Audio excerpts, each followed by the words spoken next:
All right, welcome to Creator Hardware. Today we're talking about microphones and the right place to use what type of microphone.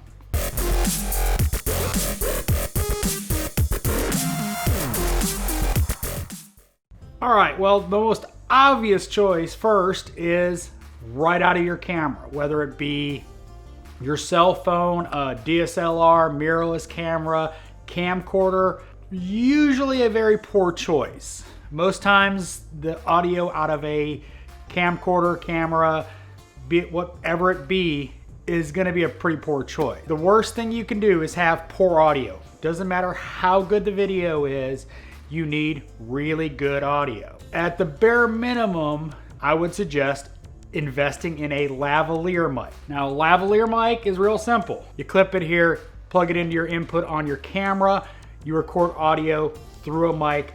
The thing about audio is the closer it is to your mouth, the better the quality is gonna be, as long as you're not blowing air into a mic. That's one of the things you gotta be concerned about is airflow. Tilt your head down with a lav mic, you'll tend to blow air from your nose, your mouth, and you'll go, you'll make sound. That's the easiest, cheapest way. You can get powered lavalier mics that will go a good distance from your camera. Now, a lot of times people will go to a shotgun mic, a little shotgun mic that mounts on top of your camera.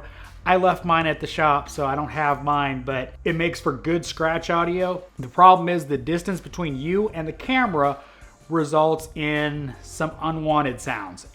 Reverb coming from your room, stuff like that. So usually it makes a very poor choice unless you're doing vlog style videos where the camera's right in your face. And then you'll still pick up ambient noise from around you. If you're doing a vlog in the street, you'll be able to tell you're in a street. I only use a shotgun mic like that for scratch audio when I'm recording to a separate audio device, like I'm doing here. Another option, if you're doing computer tutorials or something like that, would be a stand mic that's mounted on a boom pole or like this on a tabletop. And honestly, I kind of hate those. Personal rant, but I hate seeing videos where you see half a guy's face or half a woman's face because the mic's right there in the shot. It annoys me. It shouldn't be there. You should have your face full in front of the camera regardless of how you want to record, because that might work okay for a gaming channel where you're gaming and you've got a mic that's close enough to your face but might be blocking part of the shot. But if you're doing a tutorial and you're sitting there with a mic blocking half your face, it just annoys me. So not my best preferred situation. Now the other one is a boom mic. Now these are going to be similar to a shotgun mic. Really, they are just bigger versions of shotgun mics, but they're positioned in such a way that they're very close to your face and out of the shot. Right now, I am filming this with a shotgun mic, not my normal setup, but I've got a paid gig coming up with a corporate company that I need something that can record audio but not be in the shot. And with everything going on, we don't want to pass it around like a handheld microphone. They actually have a microphone on site, but we don't want to be handing microphones with 30 people during the course of the day. So I got a shotgun mic, and it is up here, right out of the shot. And I'm gonna tilt it down a little bit so you can see it, but it is right above my face, pointed directly at my mouth. Now, one of the things you've got to understand with these kind of mics is generally you want them as close as possible. Like all mics, you want them as close as possible to your face. And that's going to give you the best results possible for any kind of mic. Now, I'm not going to get into, condenser mics versus this kind of mics. That's way too involved to get into what kind of mic you need. Where would you use various types of mics? A lavalier mic is great if you're tethered to a camera though, and if you're wanting to move, it can cause some issues. You can pull your camera over off the tripod. You can rip the lavalier mic in two. You can disconnect it partly. It's not my favorite situation because, well, it can get really expensive really fast if something bad happens.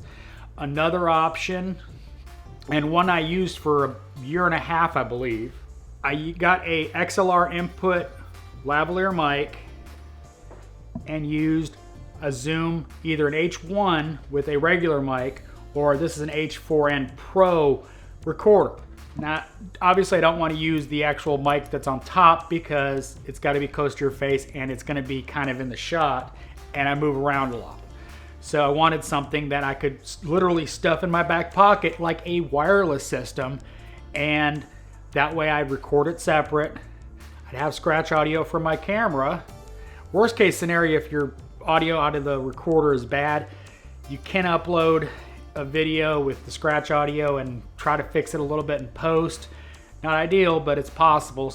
It saved a couple of my videos because something went wrong with my audio. Somewhat lower budget way to do it. Now, obviously if you're moving around a lot and have, you know, to go here and there and the camera's following you, or you've got a camera person and you don't have time on the shoot to reposition a shotgun mic like I've got here, which I wouldn't be using this if I was moving around because, well, I'd have to move the mic around. So it's not a good option. Now, a wireless system like this Sennheiser unit makes that a lot easier because you're wireless. You don't have to worry about knocking the camera over, having a wired connection anywhere except to your body and, you know, the receiver on the camera.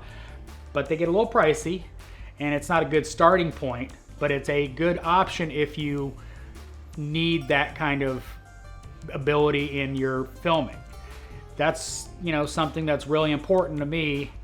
You know, when I do my videos, my other channel, I batch shoot all my videos. So set up, do my, first video, might need to bring stuff into the shot. So I'm moving around and I don't want to have to de-mic or worry about, oh, let me grab this real quick and, bad things happen. That's where you'd use a lavalier mic. The other place you'd use a lavalier mic is in a space with a lot of echo, with a lot of reverb in the room, or you worry about a lot of ambient noise. Like in my situation, I have to worry about traffic, people outside. I have to worry about, emergency vehicles going by. The shop's right by a fire station. So there was lots of video of me standing there going, waiting for a fire truck to go by, or some tuner with loud exhaust. Shotgun mics, like I said, on camera, unless you're really close, don't use them. Now keep in mind, that shotgun mic that we talked about mounting to your camera, you can get a long input to it and put it on a boom like this one and use it. It's not something you can't do, but obviously a more designed for shotgun mic works better for that. I'm using a Rode NT4 Plus, I believe, and it's a powered XLR microphone. Hopefully the sound will be good. We'll find out when we process it, because this is literally the first time I've used it. But in a room with a lot of noise or a lot of echo or something like that, it will tend to pick up a lot more noise from the environment. Now there's different kinds of mics. It can affect the sound quality, but if you're doing a static shot like I'm doing here, you don't have a lot of ambient noise to worry about, it works good.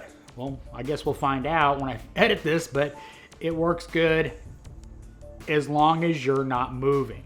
Get up, move over there, start talking. I might still be in the shot, but the mic's no longer pointed at my mouth, so the sound will change. And stuff like that can be very noticeable to viewers and can annoy them, so don't do that. One of the things I highly, highly recommend is when you first get whatever mic system you want to use, don't go into first shooting a video like I'm doing here actually.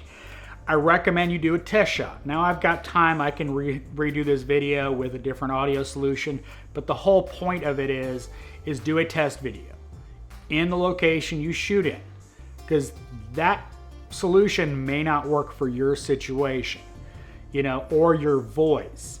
One of the things you do have to worry about is, you know, everybody's voice is different, so different microphones will affect how the voice comes out across on video. So it's something to consider. You may just have to send something back, get something different. The sound out of a lavalier mic very much changes. You go from a Boya mic to a Rode mic to a Sennheiser mic. They all sound very different with the same voice. So something to be considered. If you know, hook up a lav mic and it sounds real thin and your voice isn't real thin, it might be the mic. So keep that in mind when you're choosing a mic. Make sure you've got a good return policy, because if it doesn't work for your voice, you know, if you've got lots of S's and it emphasizes that, not the best thing. So hope you enjoyed this video. As always, hit record, hit upload.